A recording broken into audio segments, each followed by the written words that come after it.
The Dollmaker's Curse.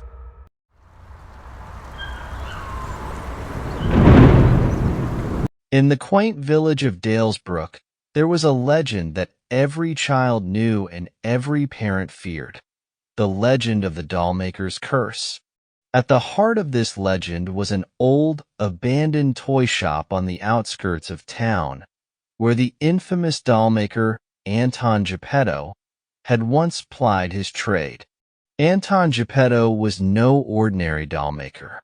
His dolls were masterpieces, intricately crafted with lifelike details that mesmerized and enchanted. But there was something unsettling about them, something almost too lifelike. Rumors swirled that Anton had dabbled in dark arts to give his creations their eerie realism. The story began when a wealthy patron named Lady Evelyn approached Anton with a peculiar request. She wanted a doll that looked exactly like her late daughter, Eliza. Consumed by grief, Lady Evelyn was willing to pay any price for a perfect replica of her beloved child. Anton agreed, driven by a mixture of ambition and curiosity.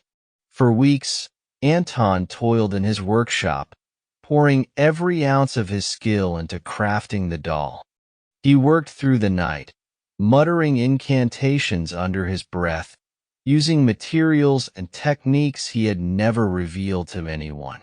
When he finally finished, the doll was a perfect likeness of Eliza, so lifelike it seemed to breathe. Lady Evelyn was overjoyed and took the doll home, but her joy was short-lived. Strange things began to happen. The doll would move on its own, appearing in different rooms of the house. At night, Lady Evelyn could hear soft whispers and footsteps, though the house was empty except for her and the doll. She dismissed the occurrences as figments of her imagination, the result of her overwhelming grief.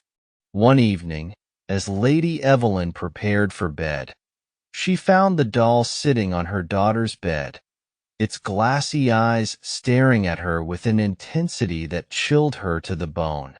Unable to bear it any longer, she locked the doll in a chest and buried it in the attic, hoping to escape its haunting presence.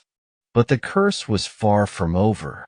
Years passed, and the dollmaker's shop fell into ruin after Anton mysteriously vanished, leaving behind only whispers of his dark practices. The shop remained untouched, a place where no one dared to venture, until a young girl named Lily moved to Dalesbrook with her family. Lily was an adventurous and curious child, drawn to the mysteries of the old village. One day, she stumbled upon the abandoned shop. Ignoring the warnings of the villagers, she sneaked inside, her eyes wide with wonder at the dusty, forgotten treasures. In the back room, Lily found an old chest. The wood was rotting, and the lock was rusted and broken. Inside, she discovered a beautiful doll, its eyes sparkling with an almost lifelike gleam. Unaware of the doll's sinister history, Lily took it home, delighted with her find.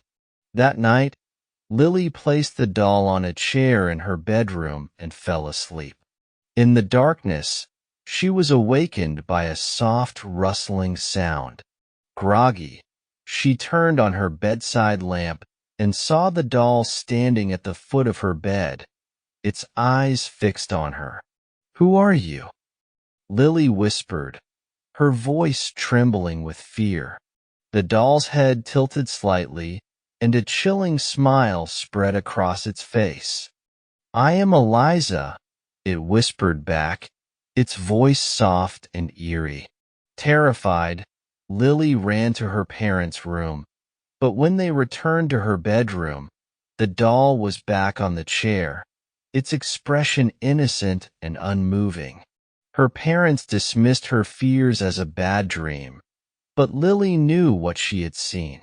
Over the following days, the doll's behavior grew more disturbing.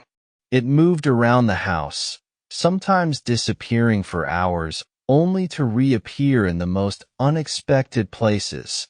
It whispered in the dark, telling Lily secrets and stories of its past life.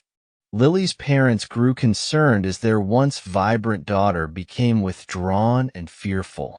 Desperate for answers, Lily's mother, Sarah, visited the village historian, Mr. Thompson, who told her the tale of Anton Geppetto and the cursed doll. Realizing the danger, Sarah decided to get rid of the doll. She and Lily's father took it far into the woods and buried it deep, hoping to end the nightmare. But the curse was unrelenting. That night, Lily woke up to find the doll sitting on her bed, dirt clinging to its dress, its eyes glowing with a malevolent light. "You can't get rid of me," it hissed. "I belong to you now." The family was at their wits' end. They sought help from a local priest, Father O'Connor, who had experience with exorcisms. He agreed to perform a ritual to cleanse the doll and free Lily from its grip. The night of the exorcism, the air was thick with tension. Father O'Connor set up candles and recited prayers, sprinkling holy water on the doll.